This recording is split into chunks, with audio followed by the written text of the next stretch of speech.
Hi guys, I'm back with finally another update. I know it's been quite a while.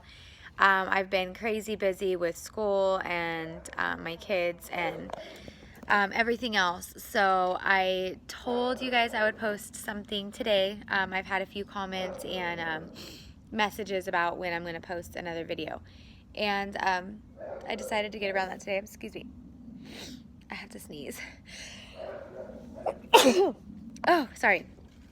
So anyways, my last video I posted back in August, I had told you guys that that I had a miscarriage with my last transfer, and I believe I told you that I had just matched with another family from China. I think that's what I told you guys. Yeah, so through the agency I had matched with the other couple. Well, we really liked them. We were looking forward to moving forward with them. We signed a match agreement and everything. But their clinic wasn't willing to work with me until 6 months after my last transfer. So they weren't willing to wait. And I honestly didn't want to wait that long either because was kind of on a timeline. I really want to be a surrogate. I was just trying to do this before I start nursing school next year. So it ended up not working out, and the agency started taking a while to find a match for me. So I kind of took it upon myself, and I went on to a Facebook page for surrogates on on Facebook. And I actually got quite a few messages from intended parents on there. But there was one couple in particular that I really fell in love with, and everything that we had talked about back and forth was what I was looking for in intended parents. You know, they were only an hour away from me, which is amazing. They can come to the appointments and be there for the whole pregnancy, which is really what I was looking forward to when I started the whole surrogacy journey. Out of the country is fine too, and that's amazing. But I was really looking for kind of a closeness and a relationship with the intended mother and the intended father. So after we met, about a week later, we met up at a local park with our kids and our husbands, and we all talked and hung out, and we decided we really liked each other and we wanted to move forward.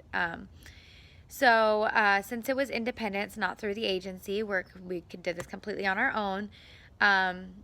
We started. I had to get all of my medical records. I had to redo a psych evaluation, which I did and passed, of course. I got all of my medical records from my other doctors and the past transfer and my past pregnancies, everything like that, for her doctor. Sent those all over. Right after that, we started contracts. It took about a week. We got legal clearance. Everything moved pretty fast. The only thing that took some time was the medical clearance from her doctor. I finally got in for medical screening. I had to wait 2 cycles after my last transfer. So that was in July. I couldn't see them until September. And then I finally seen them, and they had to go through this whole process, I guess. And it took a lot longer than her and I thought, but we finally got medical clearance, even though it took some time. We had medical clearance. I went in for my first baseline appointment a couple weeks ago. That's when I started estrogen again. They sent me a whole box of medications. There's a couple different things that I'm taking this time that I didn't take last time. I'm taking estrogen twice a day. I'm taking folic acid twice a day. I'm taking prenatals. I'm taking baby aspirin once a day. They sent me a whole nother shipment of progesterone, which I will start this coming Friday. All the syringes, all the needles, the disposable boxes, everything. They also sent me prednisone, which I will be taking starting the day of the transfer for 3 days.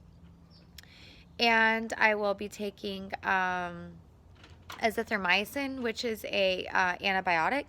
And they actually sent me 2 boxes, one for myself, one for my husband, to take after the transfer. which is a little different. I didn't have to take any of that kind of stuff last time. So I'm on like this medication schedule now. I went in for my baseline appointment where they did the ultrasound, the blood test, everything like that.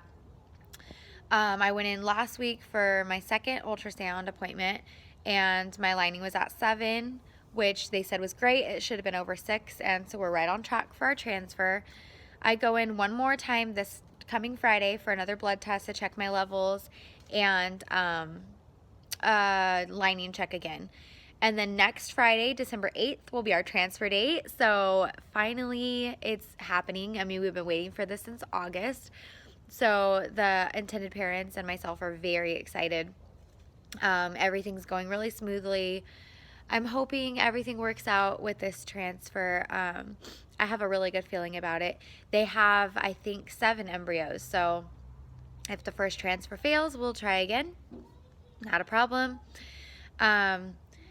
Anyways, things are going really good this time. I'm really happy. I'm not happy about what happened, of course, with the last intended parents, but I do feel everything happens for a reason, and I felt like I'm really meant to carry their baby, so I'm hoping it works out.